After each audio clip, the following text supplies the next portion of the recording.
অন্তরের মধ্যে মিল্লাই কার বন্ধু আর হাত তুলছে ভাইয়া। মেয়ে মানুষকে জীবনে সবসময় থাকবো? হ্যাঁ, আমি কি অন্য কিছু করছি? আমরা তো সাক্ষী আসছিলেন। মন খারাপ করিস না, এগুলা টুকটাক হয়ে থাকে, একসময় তুইও এইসব ভুলে যাবি, শুভ ওইসব ভুল। শুভ শুধুমাত্র বন্ধু নয়, এই কারো ভাই মনে করছিল। আরে দেখতাছি আমার এই বন্ধু আজকে মন্তরের মতো মাইয়ালা আজকে আমার হাত তুলছে। আচ্ছা হয়েছে, চল নিচে যাই, এক কাপ চা খেয়ে চল। খাইতাম না ভাইয়া। তুই বেটা শুভ, এটা কোনো কাম করলে? পড়ালেখা করতেছস, বিদ্যা বুদ্ধি আছে, আর কাম করে ফলাইলে একটা অশিক্ষিতের মতো। এক লগে পড়োস, এক লগে থাকোস, এক লগে ঘুমাস, এক লগে খাস, আর এক মায়ার লেগা বন্ধুতে বন্ধুতে দূরে সরে গেলি। কাবিলা বড় কষ্ট পাইছে, আল্লাহর কাছে সরি চাইছ।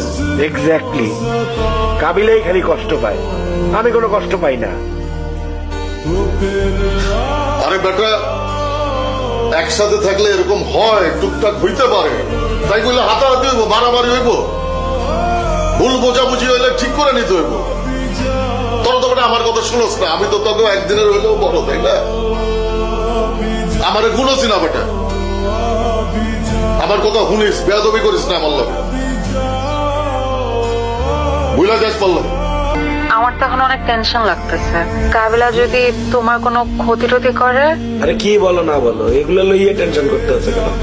দিন শেষে কাবিলা তো মোর বন্ধু, ক্ষতি করতে যাবে কেন? এতদিন ধরে এক লগে থাই, ওই মোর অনেক ক্লোজ বন্ধু, ও মোর কোনো ক্ষতি করবে না।